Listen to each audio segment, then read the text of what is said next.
Hello. Today I'm going to talk about some of the causes of sleep disturbances or sleep issues. And if we don't get a good night's sleep, it affects everything that we do. It affects our mood, it affects our energy level, it affects our digestion. Without sleep, we're really not very good for anybody, including ourselves. And so I want to talk a little bit tonight about causes of sleep issues. And then in the next video, we're going to look at some solutions. And some of this is a repeat, but it's so important that I need to repeat it again and again.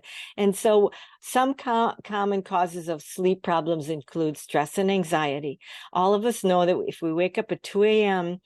and our brain is going a mile a minute, we're asking ourselves, oh, did I turn that off, or did I do that at work, or I still have this to do and I have this big presentation. Do I feel I'm really ready? All of those things go through our minds. And so the high levels of stress and worry and anxiety really lead to a difficulty with falling asleep and staying asleep and experiencing restful sleep.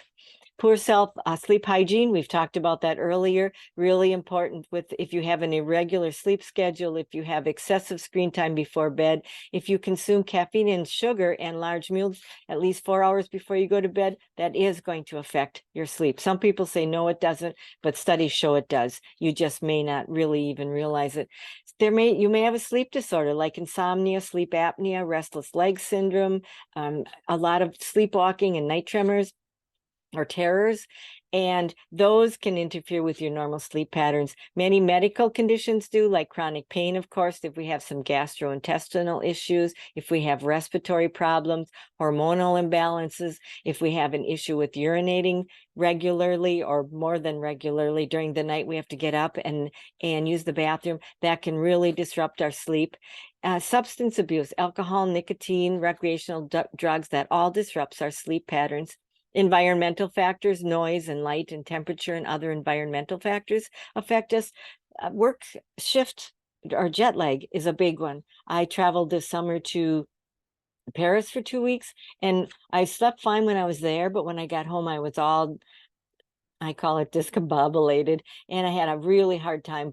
I fall asleep okay, but then I woke up in the middle of the night because it was 8 hours of difference, and so it did take a while. Some people say that melatonin helped them. That didn't help me, and in fact, as a functional nutritionist now, we're not recommending melatonin to people because there are some side effects to that. So if you're taking that, make sure that you check out with your healthcare provider about melatonin. And so jet lag is part of the issue. And also if you work a shift worker, because you may work from 11 to 7 and then on weekends you try to get back to the other ways of sleeping. So we recommend that you go to bed same time and get up at the same time. And I know that's hard if you work shifts, and especially if you work different shifts all of the time.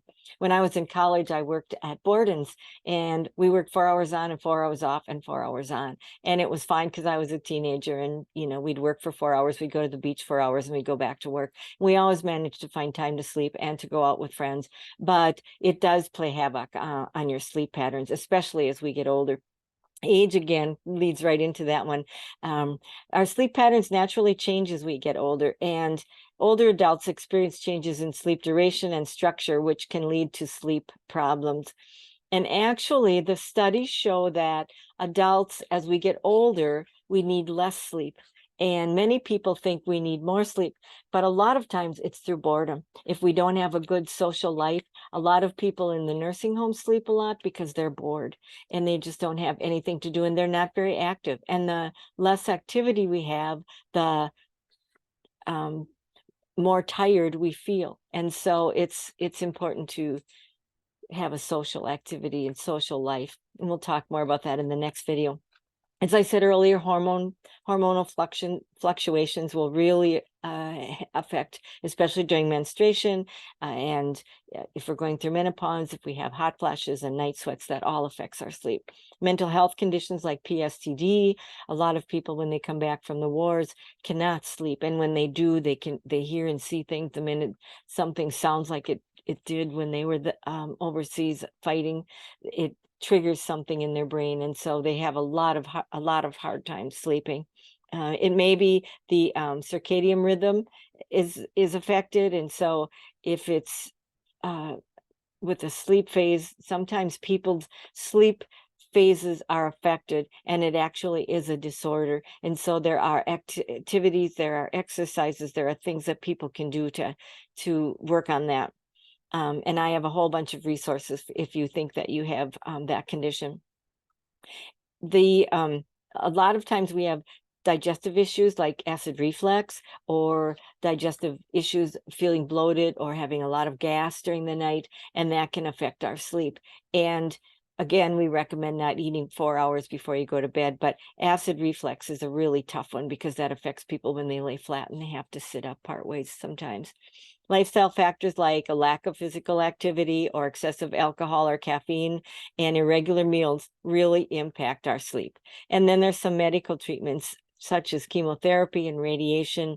A lot of that will affect our sleep. So there are many factors that fit into this. And I have a very good friend who's a sleep coach, and she's going to join me for my Ultimate Health Quest, which is a 12-week coaching program where you get one-on-one sessions via Zoom and also some group coaching. And I'll talk more about that later, but she's going to join me and talk about ways that she helps her clients sleep. So I'm really excited to have her come on board.